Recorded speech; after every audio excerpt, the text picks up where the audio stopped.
The Galactic Council was a grand assembly of many alien civilizations. For thousands of years, it had stood as the symbol of peace and order across the stars. The council chambers were built on a massive station that floated in neutral space, a place where no weapons were allowed and no armies could enter. Representatives from every great power came there to speak, to trade, and to make agreements that shaped the destiny of the galaxy. To most, the council was a place of fairness, but beneath the shining surface of diplomacy, suspicion had started to grow. Among the elder species, whispers traveled through hidden corridors. They spoke not of peace but of fear. That fear had one name: Earth. Only 100 years ago, Earth had been considered a young and unimportant world. Its people were curious, ambitious, and restless. At first, the older civilizations had welcomed them into the greater community, thinking of them as children eager to learn. But humans did not remain children for long. In less than a century, Earth rose from a minor trade partner to a force that could no longer be ignored.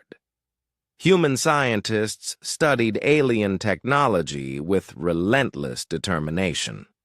Human engineers built ships that were faster, stronger, and more flexible than most of what the Council fleets used. Human diplomats formed alliances quickly, speaking with passion and finding common ground where others saw only division. And more than anything, humanity showed a will to adapt and survive in situations where other species would hesitate. Some admired this, others feared it. In the great chamber of the council, tall figures of ancient races argued quietly when Earth's ambassadors were not present. The Carl, known for their long lifespans and cautious traditions, believed humans moved too quickly, taking leaps that no species should take so fast. The Serari, with their vast empire of trade routes, felt threatened by Earth's growing markets. The Vena, proud and powerful, could not accept that a once primitive species now stood beside them as equals. A secret plan began to form. The Council told itself that it was acting for stability. They convinced one another that humanity's rise would eventually break the balance of the galaxy. If Earth kept advancing, no other race would be able to stop them. So, in quiet meetings away from curious eyes, the elder races made a decision. Earth would not be destroyed, but it would be cut down before it could grow too strong. The humans, however, had no knowledge of this hidden conspiracy. Their ambassadors still walked the halls with confidence, believing the council to be a gathering of friends and allies. When they spoke with open hearts, talking about new trade routes, joint research, and projects to explore distant stars. They believed in cooperation because they had seen on their own world how unity could lift nations out of conflict. On Earth itself, hope was alive. Colonies on faraway worlds were thriving. Children grew up under skies filled with alien constellations, and fleets of ships carried goods and knowledge across the stars. Humanity felt that it had finally stepped into a bright new age. But the shadows around the council were thickening. In a quiet chamber guarded by soldiers of many species, the leading members gathered. Their voices echoed in the high walls as they spoke of Earth's future. "They rise too quickly," one elder declared. "They will surpass us all if we allow them to continue," another answered. "It is better to act now before it is too late," said a third. There were some who hesitated. A few argued that humanity's strength could benefit the galaxy, that cooperation was still possible. But their voices were drowned by fear. Fear was louder than reason, and fear had already made its choice. In that chamber, a pact was sealed. The Council would strike at Earth's colonies, weaken its fleets, and cut its supply routes. They would place sanctions on trade, forcing other species to deny resources to humanity. And they would do all of this not openly, but under the excuse of protecting balance. To the outside galaxy, it would look like justice. But to Earth, it would soon feel like betrayal.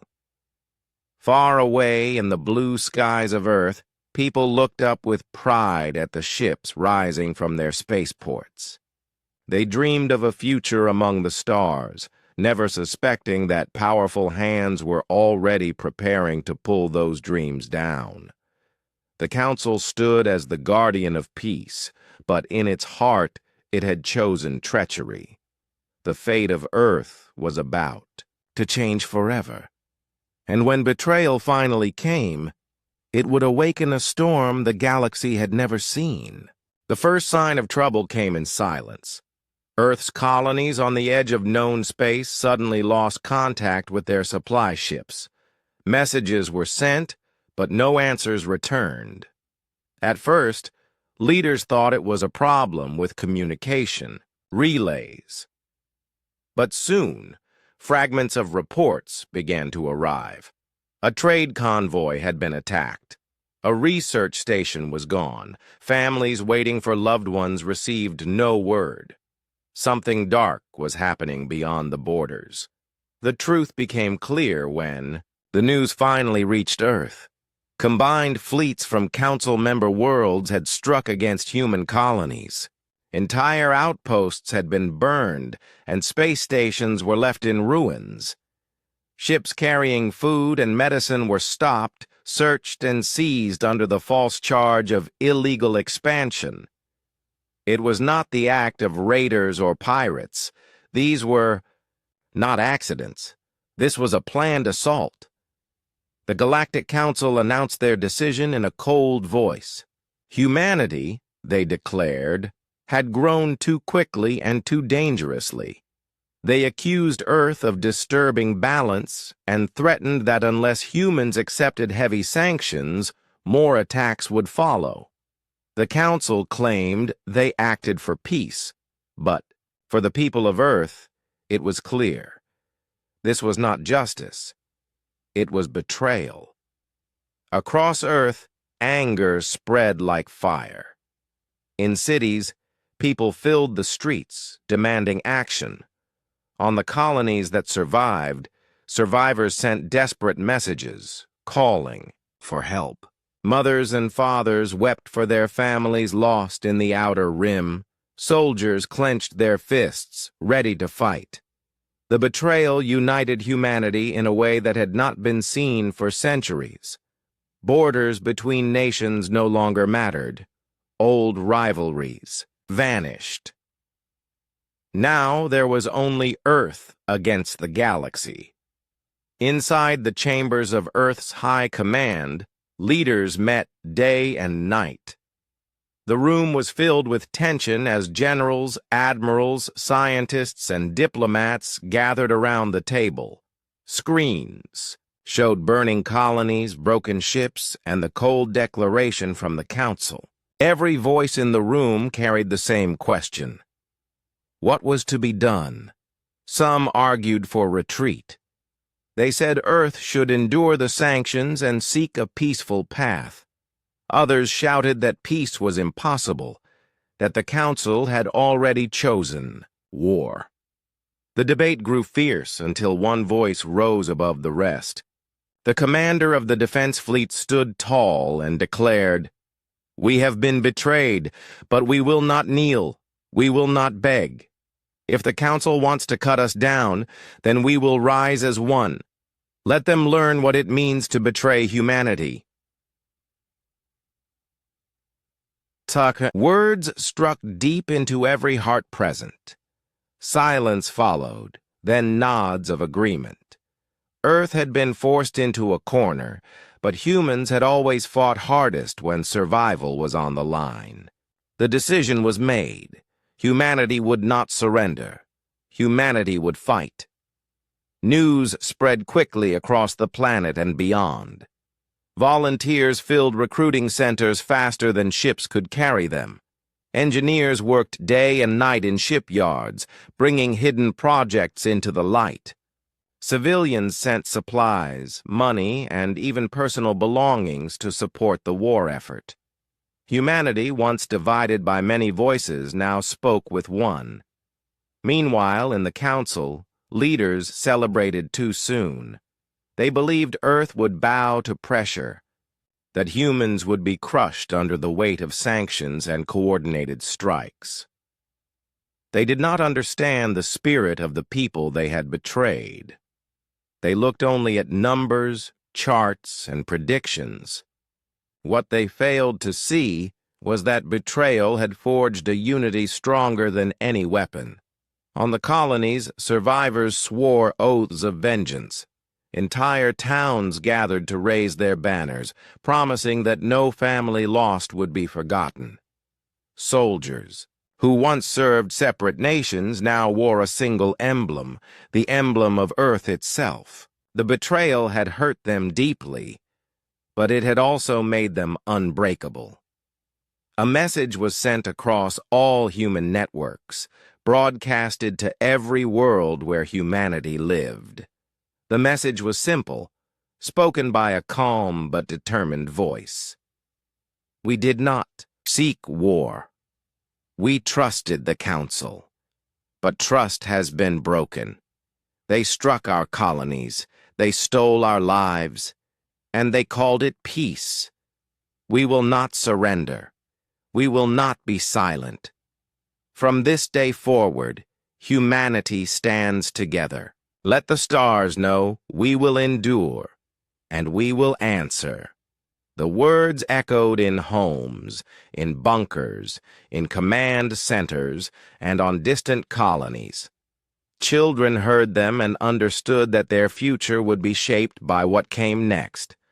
Elders heard them and knew this was a moment that would never be forgotten in history. The betrayal was complete. The Council had revealed its true face, but in doing so, it had awakened something it did not expect. Humanity was no longer a collection of nations and colonies. It was now a single force, bound by anger, loss, and determination. And in the silence of secret shipyards, deep within mountains and beneath oceans, the answer to betrayal was already being prepared. The war fleet of Earth, hidden for decades, would soon rise. The galaxy had taken the first step against humanity. Now, humanity was ready to take its own. For years, the people of Earth had spoken proudly of their progress. They built colonies, they shared knowledge, and they worked side by side with alien worlds. Yet what most of the galaxy never knew was that Earth had also been preparing for darker days. Beneath the calm surface of trade and diplomacy, humanity had hidden a secret: the war fleet. This fleet was not born from greed or hunger for conquest. It was born from memory. Humans remembered their own history, the wars of their past, the times when betrayal and invasion had almost destroyed them. They knew peace could never be trusted completely, and so, in hidden places, they prepared. Deep beneath the oceans, great shipyards had been built inside massive caverns. Gigantic doors opened into the dark waters, and from them rose sleek battle cruisers with armored hulls. In the silence of mountains, underground hangars stretched for miles, filled with fighters and carriers waiting for their day. Even in orbit, disguised as ordinary research stations, secret docks held ships that no outsider had ever seen. When the Council's betrayal struck, these silent giants finally awakened. Engines roared to life, their thunder shaking the seas and the skies. Shadows of colossal dreadnoughts rose from beneath the waves, water cascading off their armored sides. Carriers opened their bays, releasing waves of fighters into the heavens. The war fleet was no longer a secret whispered among generals. It was real, and it was ready. Across Earth, the sight filled the people with new strength.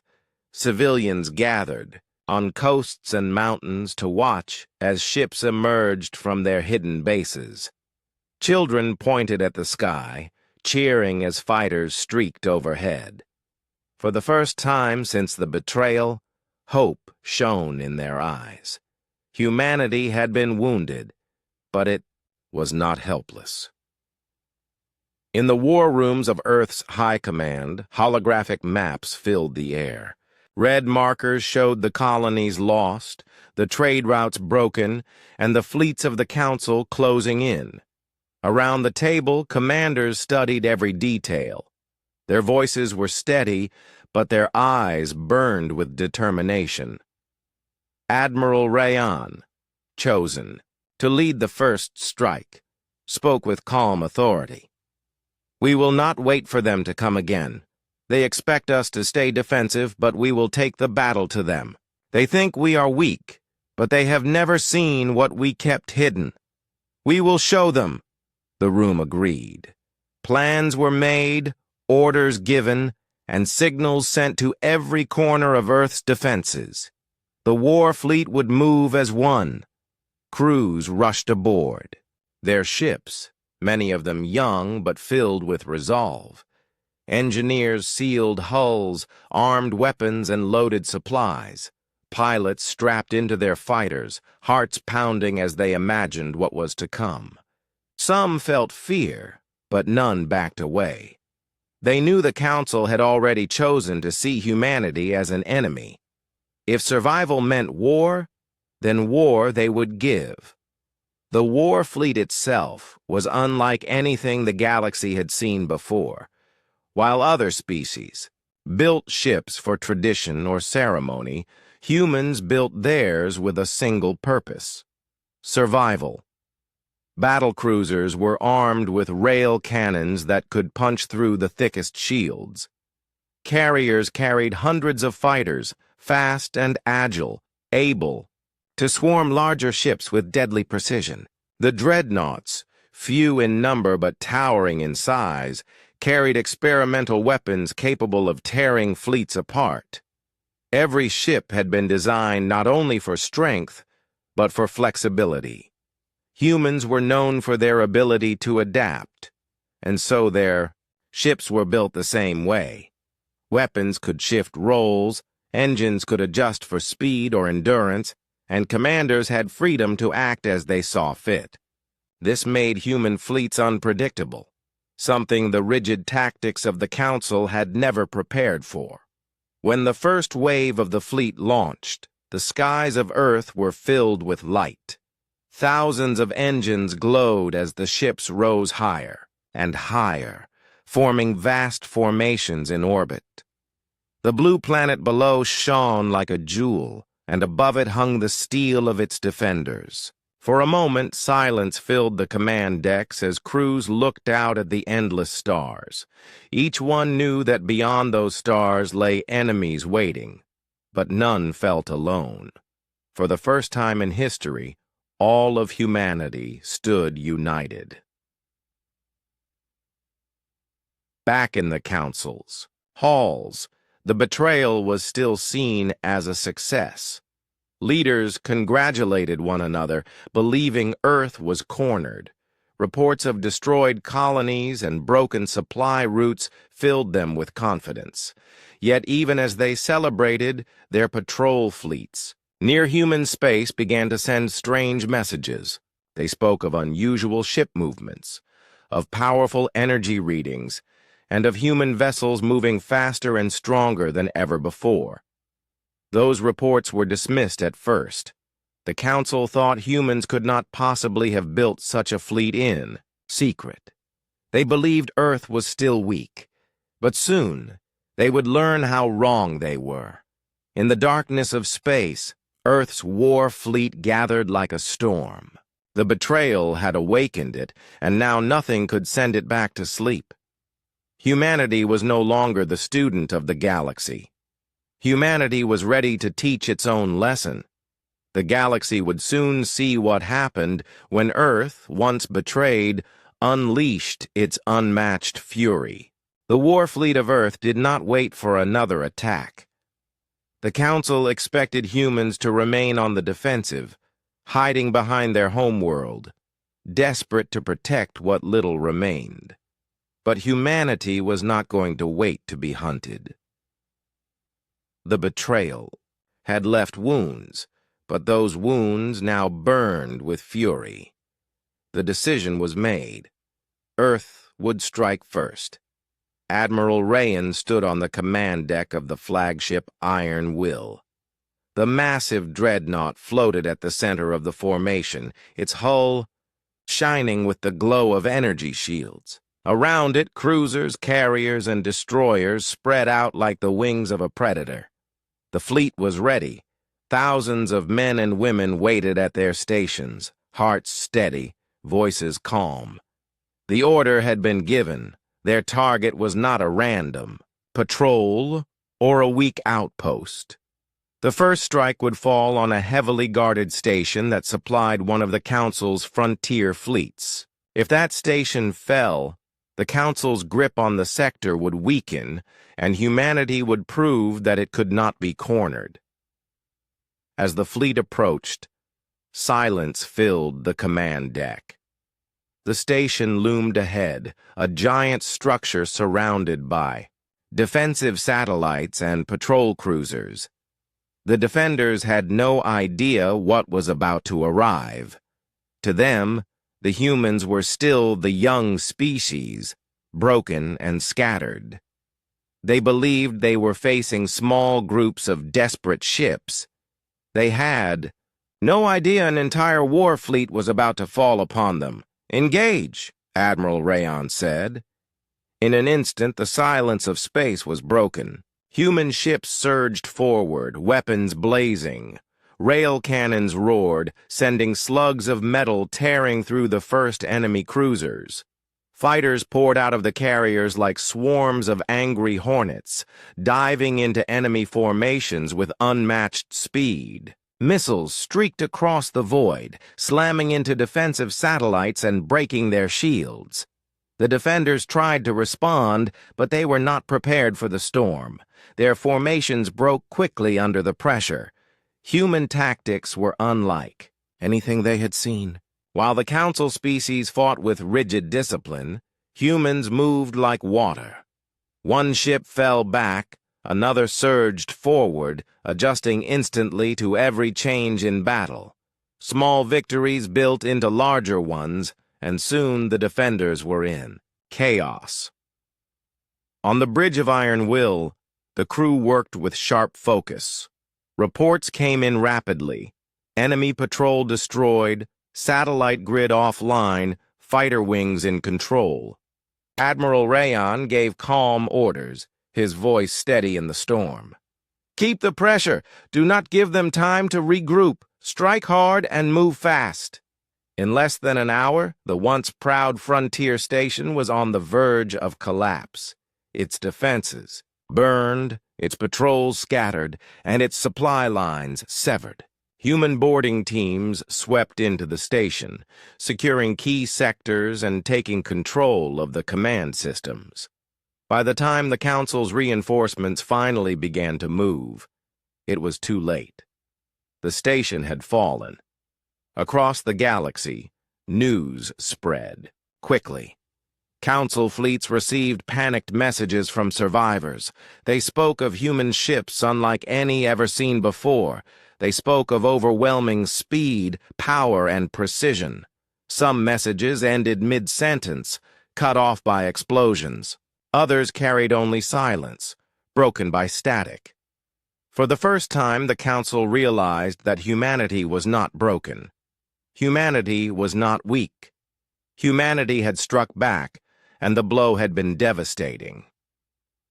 On Earth, when the news of the victory reached the people, the reaction was like a wave of fire.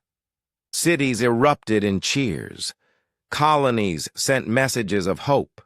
Families who had lost loved ones in the betrayal found new strength, knowing those lives had not been forgotten.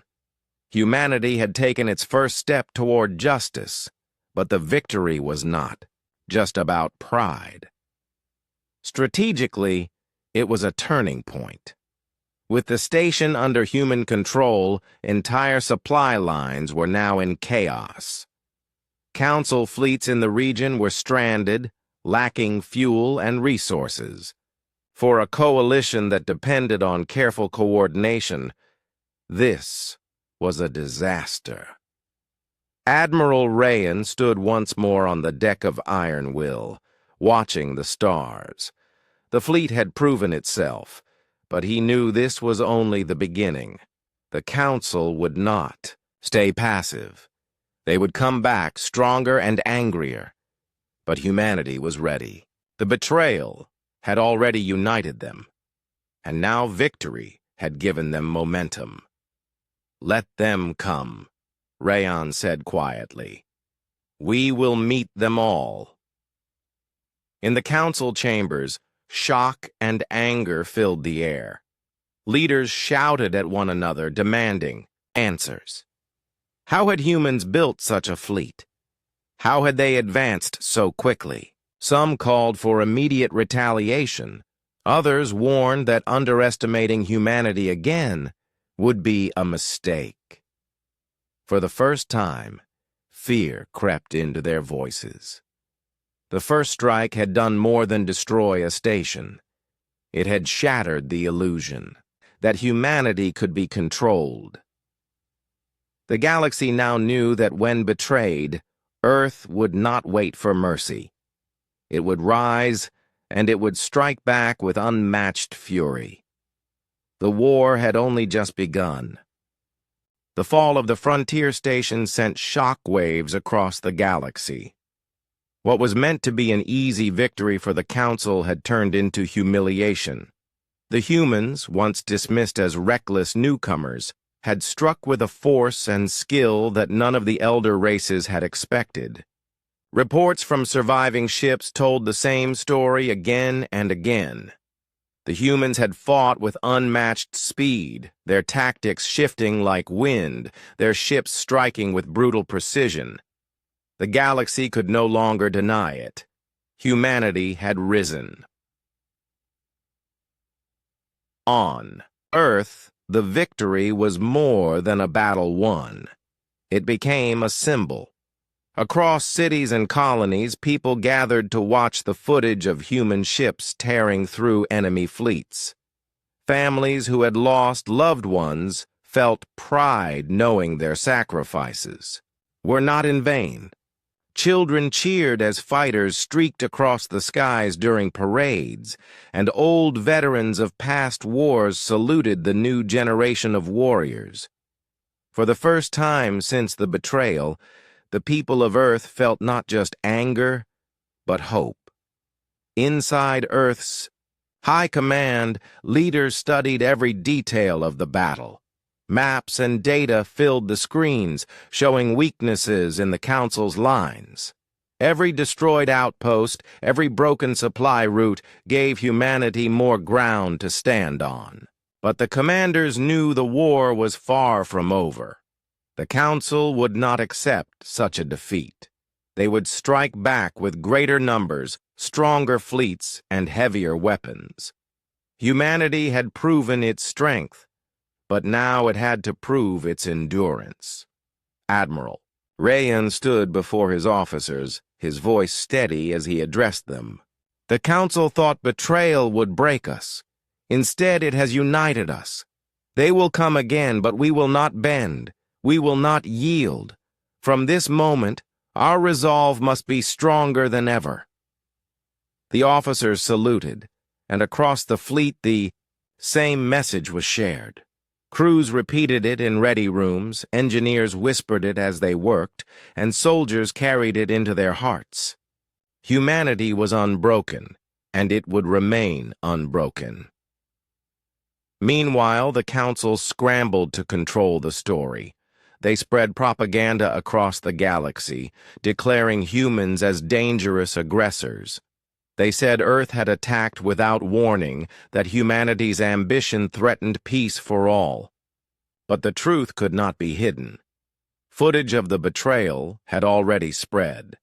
Survivors from human colonies told their stories, and many neutral worlds listened. Slowly, doubt began to grow in the minds of other civilizations. Some minor species began to question the Council's actions. Traders whispered that the humans were justified, that they had only struck back after being attacked. A few even began to quietly supply Earth with resources, sending fuel, food, and raw materials through hidden channels. The Council tried to stop it, but whispers moved faster than their control. For every ship they intercepted, 2 more found their way to humanity. On the colonies that still stood, survivors found strength in unity. Settlers who had once lived peacefully now trained as soldiers. Farmers turned their machines into weapons. Miners turned their skills into shipbuilders. Even on worlds far from the front lines, people gathered supplies and sent them toward the war effort. Every hand contributed. Every voice spoke with the same determination. Humanity had been betrayed, but it had not been defeated. The war fleet continued to grow. Shipyards hidden beneath mountains thundered with activity. Factories produced weapons faster than ever. New technologies, once kept secret for fear of frightening allies, were now brought forward. The betrayal had removed all hesitation. Humanity no longer cared about hiding its strength. It was time for the galaxy to see the full measure of what Earth could create. Yet even as they prepared, humanity did not forget its heart. Unlike the Council, which often abandoned civilians in times of war, human commanders made protection their priority. Evacuation ships were sent to every threatened colony. Soldiers risked their lives to save families trapped on battlefields. Pilots flew through enemy fire to protect unarmed transports. Again and again, stories spread of humans who chose compassion over convenience. This mixture of steel and mercy gave the galaxy a new image of Earth, not conquerors, but protectors, who refused to be broken. Back in the Council chambers, unease spread. The elder species argued fiercely. Some demanded total war, calling for fleets to burn Earth's homeworld before it could rise further. Others warned that such actions would only drive more species to side with humans. For the first time in centuries, the Council was divided. Their unity was cracking, and the cause of it was humanity's unbroken resolve. Admiral Rayon knew the war would grow harder. He stood at the viewport of his ship, watching the stars. Somewhere out there, massive fleets were gathering to crush Earth. He could almost feel the weight of the coming battles pressing against him. But when he turned back to his crew, he saw only steady eyes, ready hands, and hearts full of fire. "They thought betrayal would end us," he said quietly, "but they have only made us stronger." The words echoed through the ship, carried from one soldier to another, from one pilot to the next. Soon the entire fleet repeated them as a vow. No matter how hard the battles became, no matter how many enemies came against them, humanity would stand. Humanity would endure. Humanity would never break. And as the war fleet prepared for its next campaign, the galaxy began to realize a truth it had long ignored. Earth was no longer the young world of curious explorers. It was a force forged in betrayal, driven by unity, and strengthened by resolve. The storm was only growing. The war fleet moved like a storm through the outer sectors. Each jump through hyperspace brought them closer to the heart of the Council's defenses. Human ships glided across the void with silent purpose, engines glowing, weapons ready, crews steady. Every captain knew the plan. Strike fast, strike hard, and leave no chance for the enemy to regroup. The betrayal had awakened humanity's full strength, and now it would be shown to the galaxy. Council worlds that had once attacked Earth were the first targets. Supply lines were cut, patrol fleets destroyed, and communication networks shattered. Human tactics were unpredictable. Some ships faked retreats only to turn back with devastating attacks. Fighter wings swarmed enemy cruisers, overwhelming them before reinforcements could arrive. Even the most experienced council commanders could not match the humans' speed and precision. On the bridge of the flagship Iron Will, Admiral Rayan watched the unfolding battle. "Keep pressure on all fronts," he commanded. "No hesitation. Move together. Protect the civilians whenever possible." His voice carried authority, but also calm focus. The crew moved as one, following orders and anticipating the next move. Every success gave them more confidence. Every enemy retreat strengthened their resolve. On planets under threat, humans showed their compassion as well as their strength. Civilians were evacuated from war zones using specially designed transports. Hospitals were set up on ships, and rescue teams went into combat zones to retrieve families trapped by enemy fire. The Council had abandoned mercy in their attacks, but humanity refused to follow that path. This mixture of determination and care inspired loyalty among neutral worlds, and even some former allies of the Council. As Earth's fleet advanced, the Council realized the depth of their mistake. Their patrols were overpowered, their strongholds under siege, and their logistics in chaos. Fleet after fleet fell to human strategies that were bold and unexpected. A system that had been considered secure was now a battlefield where Council soldiers faced total defeat. Their weapons, once unmatched in the galaxy, were no match for human adaptability and speed. Human commanders studied every engagement carefully. Every loss was analyzed, every enemy tactic remembered.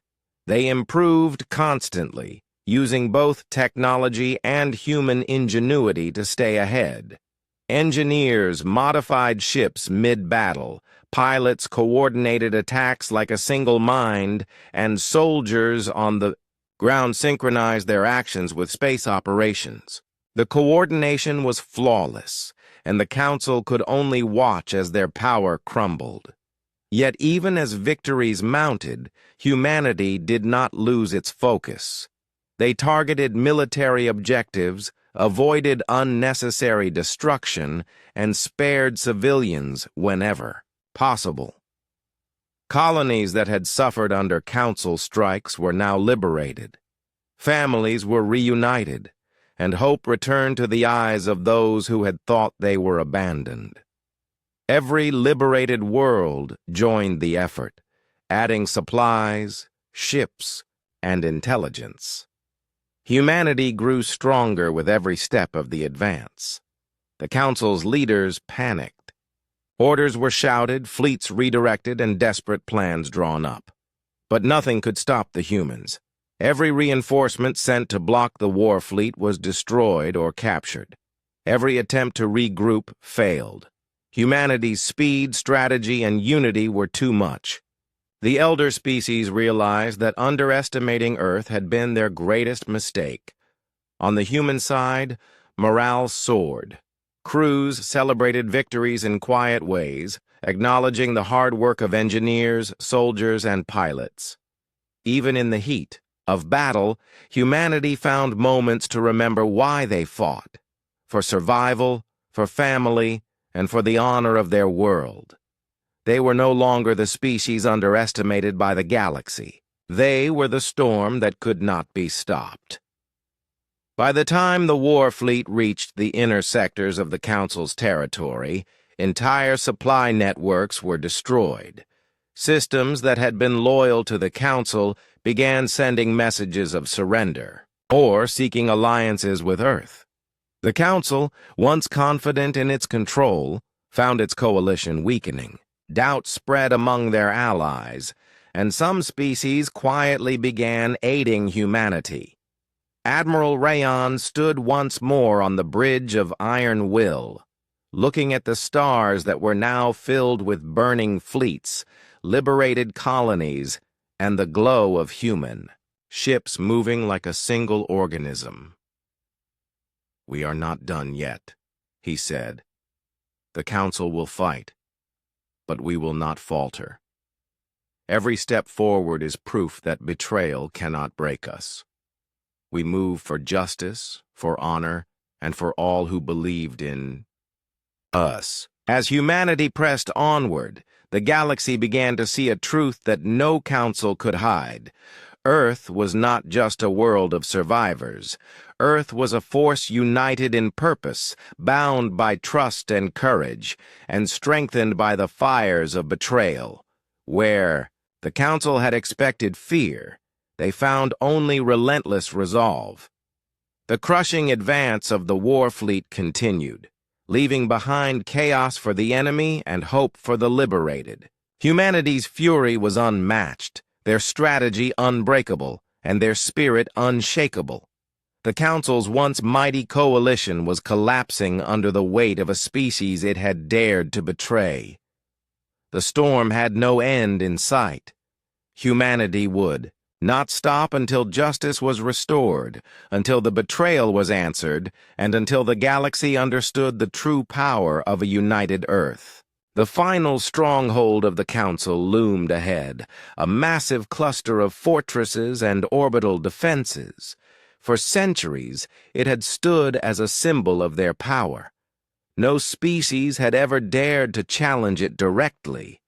But humanity, united by betrayal and strengthened by victory, was not like other species. The war fleet approached with quiet determination, engines glowing, weapons ready, and hearts focused on the task ahead. On the bridge of Iron Will, Admiral Rayon stood tall, his eyes scanning the array of defenses before him. "This is the moment we have prepared for," he said. "We do not seek revenge for its own sake. We fight for justice, for our people and for all who suffered. Every action we take must honor those who trusted us, and every victory must remind the galaxy that betrayal cannot go unanswered." The human fleet moved as one. Fighters darted ahead to disrupt enemy defenses, while cruisers advanced in careful formations to protect them. Dreadnoughts followed behind, their weapons powered and ready to break through the strongest shields. Every captain, every pilot, every soldier knew their role and performed it with precision. Humanity had become a single, unstoppable force. The Council had expected submission. They had believed that fear would keep humans cautious, and that their fleets, powerful as they were, would crush the young species easily. But the humans had learned, adapted, and grown stronger with every battle. Now, the Council faced an enemy that moved faster, struck harder, and thought smarter than any they had ever faced. The first wave of the assault tore through outer defenses. Rail cannons ripped through cruisers, and fighter wings overwhelmed gunners who could not adjust fast enough. Shields that had once seemed impenetrable faltered against the precision of human weapons. Within hours, the outer rings of the stronghold were in human hands. Every victory inspired new confidence. Every success was proof that betrayal had forged. Not weakness, but strength. Inside the Council's command halls, panic and disbelief spread. Leaders shouted orders, demanding reinforcements, but the fleet had already been weakened by the human advance. Allies who had once been loyal now hesitated, some secretly sending intelligence or supplies to aid Earth's forces. Fear replaced confidence, and the mighty council began to fracture. Human boarding teams moved swiftly, taking control of key stations and command centers. Civilians and captured personnel were treated with care.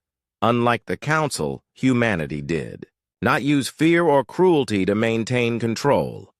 Every action was deliberate, measured, and precise. They sought not to destroy unnecessarily, but to prove that power combined with justice could create a lasting impact. The heart of the Council's world was finally exposed. Massive orbital weapons arrays, once the pride of the galaxy, faced the human fleet with confidence, but even these could not stop the advance. Dreadnoughts fired, carriers released endless waves of fighters, and the war fleet countered every move with unmatched skill. Every council strike was met with adaptation and strategy. Humanity had learned from every previous battle and would not be caught off guard. When the council's final defenses began to crumble, a decision was made. Humans did not seek total destruction. Instead, they demanded surrender. The message was clear and firm. Betrayal would never again go unanswered, and the galaxy would respect humanity's strength and unity. Leaders of the Council, beaten but alive, agreed to the terms.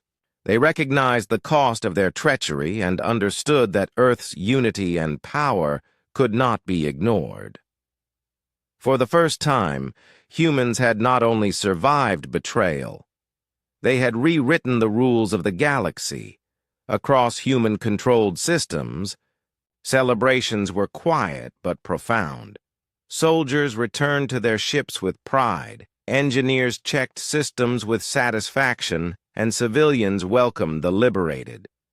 Humanity had proven something more than military skill.